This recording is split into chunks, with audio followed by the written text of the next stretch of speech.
नमस्कार, मी प्राजक्ता धर्माधिकारी, एबीपी वाझावर तुम्ही पाहत आहात 7/12च्या बातम्या। आज कृषी दिन, बळीराजाचा दिवस। बळीराजाच्या आयुष्यात समृद्धी येवो, पीक पाणी चांगलं हो, शेती क्षेत्राला सोन्याचे दिवस येवो, यात 7/12च्या बातम्यांमधून तुम्हा सर्वांना शुभेच्छा। महाराष्ट्राचा आद्य दैवत मानल्या जाणारे छत्रपती शिवाजी महाराज, बहुजनांना मानाचं स्थान मिळवून देणारे छत्रपती शाहू महाराज, राज्यघटनेचे शिल्पकार डॉक्टर बाबासाहेब आंबेडकर आणि हरित क्रांतीचे जनक आणि ज्यांची आज जयंती आहे ते महाराष्ट्राचे माजी मुख्यमंत्री वसंतराव नाईक यांनी कृषी क्षेत्राला खूप मोलाचे योगदान दिले। त्यांनी राज्यातील कृषी क्षेत्राची पायाभरणी केली, शेतकऱ्यांना समाजामध्ये मानाचं स्थान मिळवून दिलं, त्याचे चांगले परिणाम आज पाहायला मिळतात। जाणता राजा, कष्टकऱ्यांचा, शेतकऱ्यांचा राजा म्हणजेच छत्रपती शिवाजी महाराज। शिवाजी महाराजांनी शेती आणि शेतकऱ्यांच्या कल्याणासाठी अनेक धोरणं राबवली, राज्यात जलसंधारणाची अनेक कामं केली। त्या काळी त्यांचे शेतीविषयीचे विचार हे आजच्या काळातही विचार करायला लावणार आहेत। छत्रपती शिवाजी महाराजांनी प्रभावळी मामल्याच्या सुभेदार रामजी अनंत याला 5 सप्टेंबर 1676 पाठवलेल्या पत्रात म्हणतात, इमाने इतबारे स्वामी कार्य करावं अशी तू शपथ वाहिलीस, त्यानुसार भाजीच्या एका देठावरही मन न दाखवता रास्तपणे व योग्यपणे वागावे। रयतेचा वाटा रयतेला मिळेल आणि महसूल आपल्याला येईल ते करावे। रयतेवर काडीचाही जुलूम झाल्यास आम्ही तुझ्यावर राजी नाही हे नीट समजावे।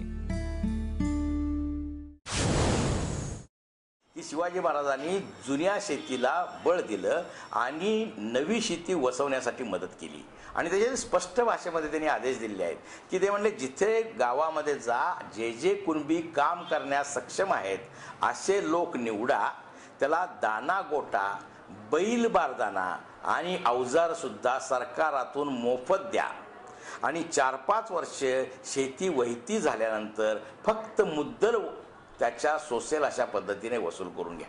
दुसरा त्यांच्या धोरणाचा जो भाग आहे की दुष्काळामध्ये ताबडतोबीनं तिथला शेतसारा माफ करण्याचे अधिकार स्थानिक तलाठ्याला आणि कुलकर्णीला दिलेले आहेत, त्याच्यासाठी वर अर्ज करून आणेवारीवरनं निर्णय घेण्याची पद्धत त्यांची नव्हती।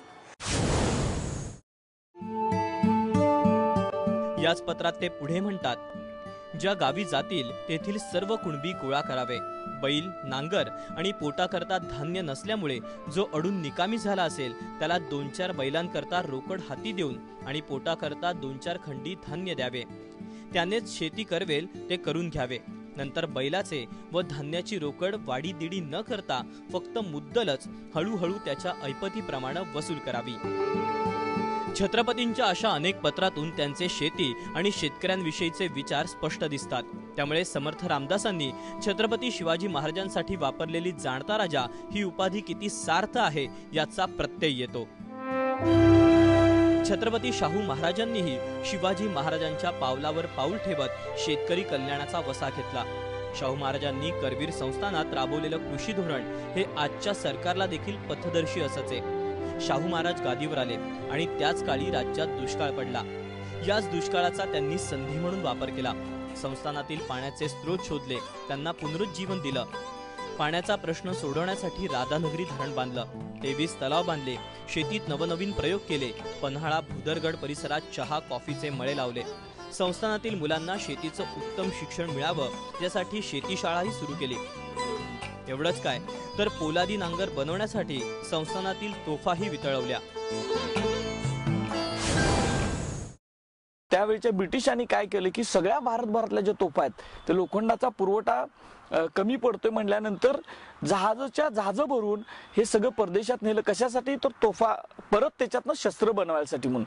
पण शाहू महाराजांनी त्यावेळेला किर्लोस्करांना बोलवलं, त्यांना सांगितलं की माझ्या संस्थानात, माझ्या राज्यात तोफा आहेत, त्या माझ्या अधिकाऱ्याखाली आहेत, ते ब्रिटिश घेऊन जातील, त्याच्यापेक्षा तू असं कर की या तोफा तू घेऊन जा आणि त्याच्यातून तू नांगर बनव। शाहू महाराजांनी 23 मोठे तलाव कोल्हापूर राज्यामध्ये बांधलेले आहेत। 23 तलाव प्रत्येक ठिकाणी त्यांनी बांधले, अनेक विहिरी त्यांनी खोदून घेतल्या आणि आज जे आपण जलयुक्त शिवार योजना हे राज्य शासन राबवावं लागलेलं आहे त्याच्या पाठीमागं त्याच शाहू महाराजांनी शेतीसाठी म्हणून जागोजागी जे बंधारे घातले, तलाव बांधले, त्याचाच हा एक पुढची आवृत्ती असं म्हटलं तर काय वावगं ठरणार नाही।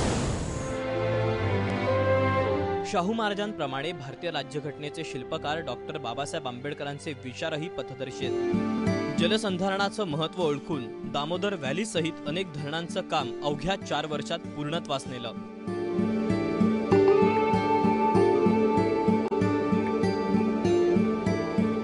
बाबासाहेबांनी 1918 मध्ये ग्रंथ लिहिला, small holdings in India and their remedies.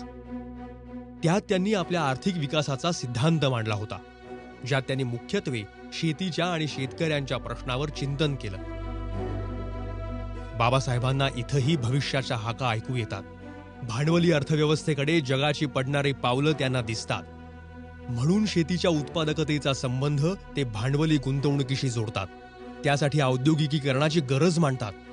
पुढे 1942 ते 46 दरम्यान युद्धोत्तर आर्थिक पुनर्रचना योजना समितीत बाबासाहेब 1918चा हा त्यांचा आर्थिक विकास सिद्धांत पुन्हा मांडतात.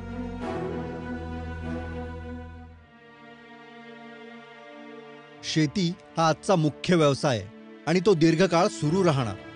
शेतीचं उत्पन्न वाढवण्यासाठी शेती फायदेशीर होणं आवश्यक आहे आणि शेती फायदेशीर बनवण्यासाठी शेतीवरचा लोकसंख्येचा भार कमी करून भांडवली गुंतवणूक वाढवणं आवश्यक आहे. शेतीवरचा लोकसंख्येचा भार कमी करण्यासाठी आणि शेती फायदेशीर करण्यासाठी देशातील उद्योगांचा सर्वांगीण विकास करणं महत्त्वाचं आहे.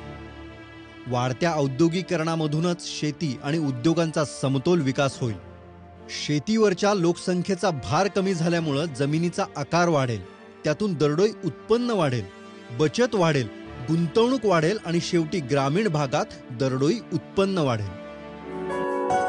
राज्याचा कृषी दिन ज्यांच्या जन्मदिनी साजरा केला जातो ते महाराष्ट्राचे माजी मुख्यमंत्री आणि राज्यातील हरित क्रांतीचे प्रणेते वसंतराव नाईक यांचं राज्याच्या कृषी विकासात मोलाचं योगदान आहे. वसंतराव नाईकांनी मुख्यमंत्री होण्यापूर्वी भूदान ही भूमिहीन शेतकऱ्यांची चळवळ उभी केली आणि याच चळवळीच्या माध्यमातून 1955 साली शेतकऱ्यांना 5000 एकर जमीनही मिळवून दिली. वसंतराव मुख्यमंत्री असताना 1966 साली भीषण दुष्काळ पडला. या दुष्काळात वसंतरावांनी राज्याचा झंझावाती दौरा केला. दुष्काळामागची कारणं शोधली आणि शेततळी, लघु पाटबंधारे प्रकल्प आणि पाणी अडवा, पाणी जिरवा अशा उपायांच्या माध्यमातून शेतीला पुन्हा समृद्ध करण्याचं ठरवलं.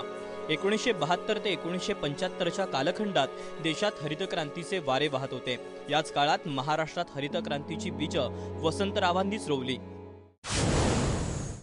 दुष्काळ काय येतात आणि या दुष्काळावर निराकरण करायचं असेल तर ह्यासाठी आपल्याला काय केलं पाहिजे ह्या दृष्टीने त्यांनी त्यावेळी शेतकऱ्यांना उपयुक्त असणे त्यांच्या जमिनीचं जलसंधारण, विशेषतः छोटे छोटे शेततळी, लघु पाटबंधारे प्रकल्प ह्यासाठी अनेक उपक्रम त्या मराठवाड्यामध्ये किंवा संपूर्ण राज्यामध्ये निर्माण करायचा प्रयत्न केला.